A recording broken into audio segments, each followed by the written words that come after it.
Olha só, o que acontece quando Clarice Lispector, sabe, uma das vozes mais potentes, né, da nossa literatura, volta em forma de quadrinhos. Mas atenção, viu, não é só nostalgia, não. É tipo denúncia, é resistência, é política pura, assim, destilada no papel. Bem-vindos à nossa edição de hoje. O foco aqui é tentar entender como essa adaptação recente de A Hora da Estrela em quadrinhos, bom, como ela faz mais do que só homenagear Clarice. Ela consegue, de alguma forma, renovar a força da crítica social da autora, sabe, e recoloca Macabeia como um símbolo, poderoso e até incômodo, né, dessas desigualdades que, infelizmente, ainda marcam tanto o Brasil.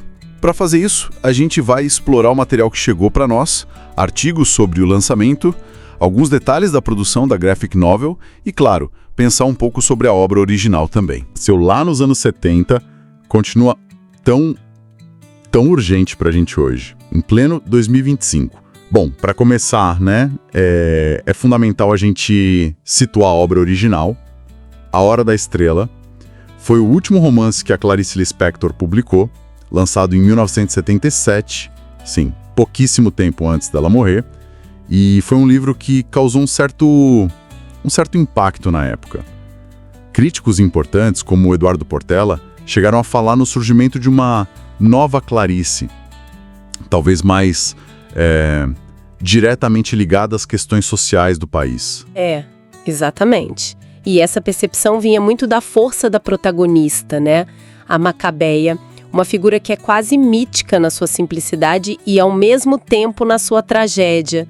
Aquela datilógrafa nordestina, recém-chegada ao Rio, que a própria Clarice descreveu de um jeito tão poético e duro, né? Uma inocência pisada, de uma miséria anônima. Ela é a própria imagem da invisibilidade social, sabe? Daquela vidinha miúda que é cidade grande parece feita para esmagar. É interessante isso, porque essa leitura de uma Clarice mais social não era consenso na época, né? Tinha gente que criticava ela por um suposto hermetismo, por uma alienação das questões mais urgentes do Brasil da ditadura daqueles anos. O Enfield, por exemplo, o cartunista, falou sobre isso. Mas olhando hoje, né, A Hora da Estrela parece quase uma resposta a essas críticas, não acha? Ah, sem dúvida. A Macabeia, com toda aquela trajetória de apagamento, ela já mostra uma Clarice muito conectada com as feridas sociais, sim. Mesmo que a abordagem dela não fosse, digamos, panfletária. A personagem é essa órfã alagoana, né? Perdida na cidade grande, sobrevivendo de um emprego super precário, como datilógrafa, que é uma profissão que, por si só, já fala de um outro tempo, né? Uma condição quase obsoleta. Ela sonha com coisas pequenas, um futuro melhor, um namorado, tudo baseado em modelos que ela nem entende direito, que ela tira de revista, da rádio. E acompanhar a jornada dela é doloroso. Extremamente doloroso. É marcada pela exploração no trabalho, sabe? Onde a incompetência dela, o que percebem como incompetência, a torna um alvo fácil. Pela humilhação no relacionamento com o Olímpico de Jesus, que é outro migrante que acaba projetando nela as frustrações dele, as ambições pequenas dele. E aí culmina naquela cena icônica e devastadora da visita à cartomante, a Madame Carlota. Sim, aquela promessa. Aquela promessa de reviravolta, né? Casamento com um gringo rico, vida de luxo. É a ironia final, logo antes do atropelamento. Toda essa trajetória funciona como um libelo poderoso contra a nossa desigualdade estrutural. A Macabeia é o espelho de como o país, historicamente, nega a humanidade, nega a dignidade para tanto trabalhador precarizado, para os ninguéms da cidade. E aí, quase meio século depois, essa história, essa personagem ressurge com uma força enorme e inesperada através de uma HQ, lançada agora em setembro de 2025 pela editora Rocco. A graphic novel tem roteiro da Letícia Virchus-Holsky e ilustrações da Line Lemos. São 112 páginas e o que chama atenção logo de cara é a paleta de cores, muito restrita, muito significativa, basicamente preto e ocre. Uma escolha visual que já diz muito, né? Desde o começo. A Ana Lima, que é editora executiva lá da Rocco, explicou em algumas entrevistas que a escolha de Hora da Estrela para começar essa coleção de adaptações da Clarice foi em parte por ser uma das narrativas dela consideradas mais lineares, sabe? Mais acessíveis na trama. Tinha uma intenção clara ali de tentar desconstruir um pouco aquela imagem meio cristalizada da Clarice como escritora difícil, hermética, que talvez intimide alguns leitores. Entendi. Uma tentativa de ampliar o alcance, então. Mas sem simplificar a obra. Exatamente, essa é a aposta. O desafio era manter o lirismo, a profundidade psicológica e principalmente a fidelidade ao texto original. O texto da Clarice está bem presente na HQ, guiando a narrativa visual. E aí as escolhas estéticas da Aline Lemos, a ilustradora, são cruciais para isso. O ocre, essa cor meio terrosa, amarelada, quase desconfortável, né? Foi a cor que ela escolheu para representar o presente da Macabeia, esse estado de inadequação dela no mundo. E o preto entra nas cenas de memória, talvez para evocar a infância ou momentos mais sombrios de introspecção. E o traço em si também não é um traço realista, né? Foge do convencional. Foge bastante. A estética geral busca se aproximar da xilogravura e também da tradição da literatura de cordel. A própria Aline Lemos comentou isso, que a intenção era se afastar de propósito de um realismo gráfico, que talvez esse realismo não conseguisse capturar a atmosfera tão particular do universo da Clarice, sabe? O tom ocre, segundo ela, busca traduzir visualmente o desconforto mesmo, quase uma náusea existencial da personagem. E essa referência a Chilo e ao cordel é muito interessante. Por quê? O que essa conexão traz de diferente? Olha, traz algumas camadas, eu acho. Primeiro, conecta a Macabeia e a história dela a uma tradição artística que é genuinamente popular brasileira. Segundo, de um jeito sutil, acaba desafiando aquele preconceito que ainda existe um pouco, né? Contra o cordel como uma forma literária menor ou menos complexa. E o mais incrível é que isso conversa diretamente com a própria Clarice. Pouca gente lembra, mas um dos 13 títulos que ela pensou para o livro foi exatamente História Lacrimogênica de Cordel. Quer dizer, a HQ está retomando uma linha que a própria autora cogitou. Nossa, que conexão forte. Mostra que a escolha não foi nada aleatória, né? De jeito nenhum. E para reforçar essa ligação com as intenções originais e com o contexto da autora, o pós-fácil da graphic novel é do filho da Clarice, o Paulo Gurgel Valente. E ele não só valida a adaptação, como reafirma o compromisso social da mãe. Ele conecta elementos da biografia dela, as inquietações dela mesma, com as sementes que depois germinaram na criação da Macabeia. É um texto que ancora a personagem na realidade, nas preocupações da escritora. Tudo isso é muito, muito rico.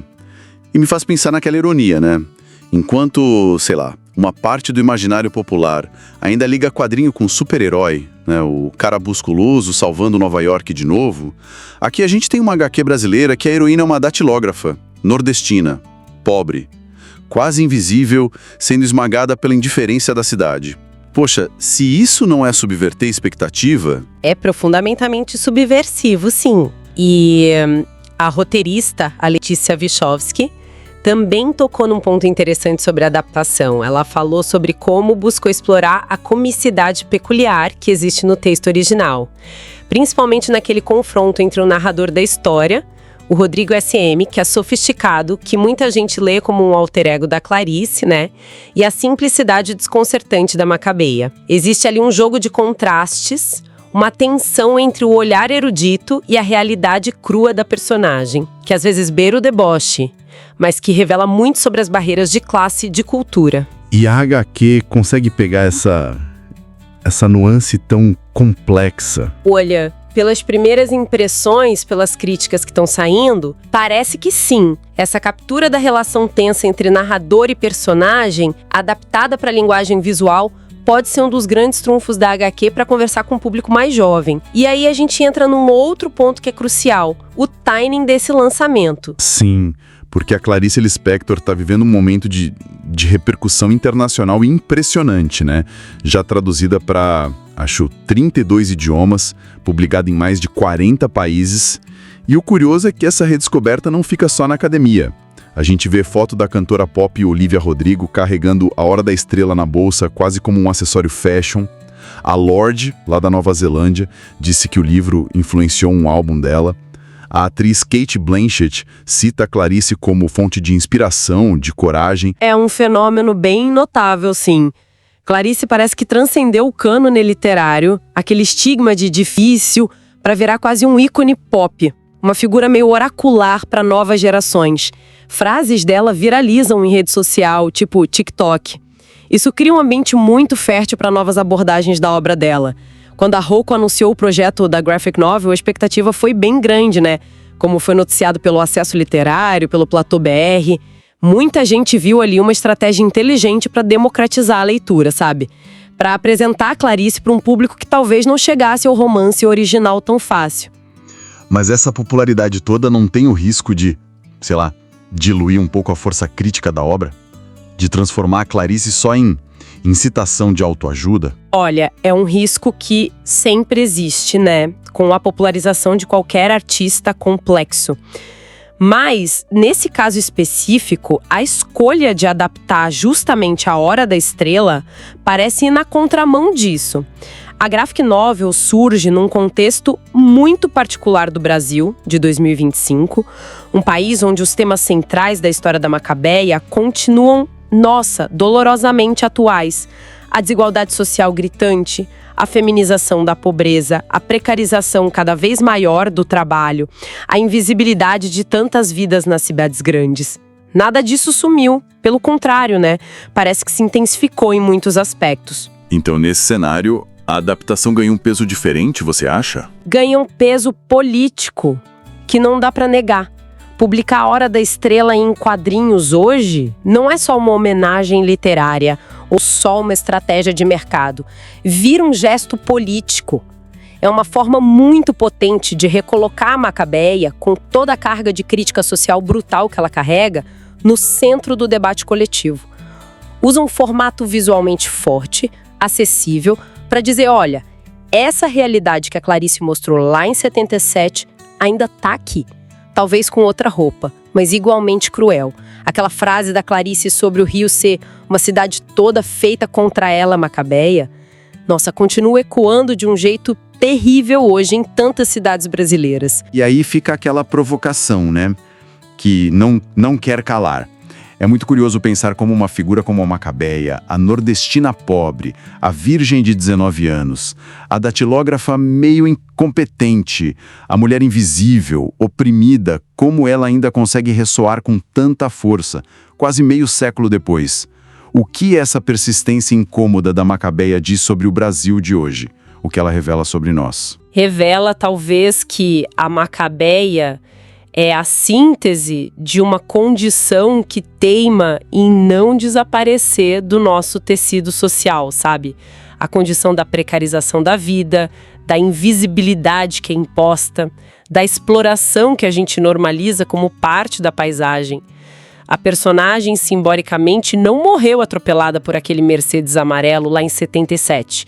Ela ressurge, ela se multiplica quase como um fantasma insistente em cada jovem de periferia que está lutando por um subemprego sem direito nenhum, em cada trabalhador de aplicativo espremido por algoritmo e em cada mulher que é silenciada por essa combinação perversa de pobreza e machismo estrutural que ainda marca tanto o Brasil contemporâneo. Então a graphic novel não tenta amenizar a tragédia dela. Suavizar. De forma alguma, pelo contrário.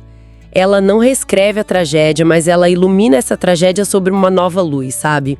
Usando a potência da linguagem visual dos quadrinhos para torná-la talvez ainda mais visceral. Mostra como a literatura, como a arte, nas suas várias formas, são ferramentas fundamentais para a gente confrontar essas realidades difíceis, para furar a bolha da indiferença, para não deixar que essas histórias caiam no esquecimento, na banalização.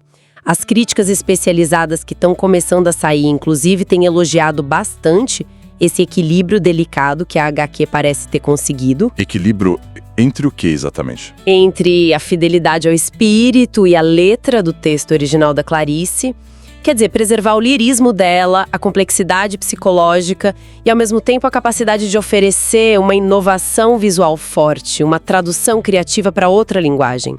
É um desafio enorme adaptar a Clarice, né? Conhecida por aquela prosa introspectiva, fluxo de consciência.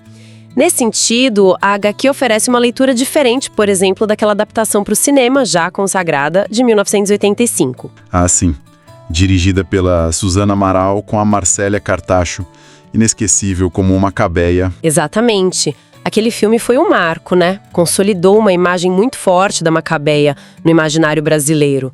Ganhou prêmios internacionais, mas a graphic novel, pela própria natureza da mídia, busca e, pelo que as primeiras reações indicam, consegue uma recriação visual diferente, com suas próprias soluções narrativas, estéticas. Não é para competir, é para complementar, né? É uma nova camada de leitura sobre a obra original. Faz todo sentido. Então, se a gente pudesse, assim, amarrar as ideias principais desta nossa edição, a gente poderia dizer que a graphic novel de A Hora da Estrela é bem mais que uma simples mudança de formato. Ela funciona como uma revitalização da crítica social cortante da Clarice Lispector.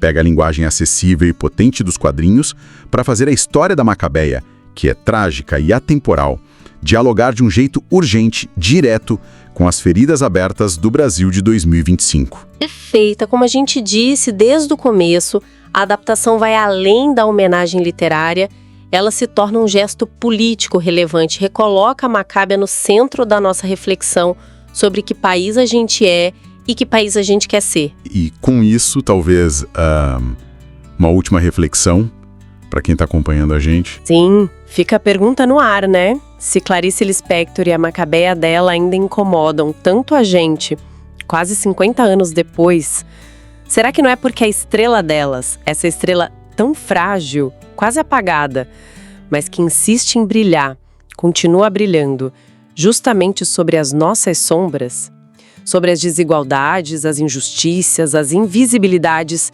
que a gente ainda prefere, tantas vezes, varrer para debaixo do tapete. Ler A Hora da Estrela hoje, ainda mais através dessa nova lente da graphic novel, é um convite.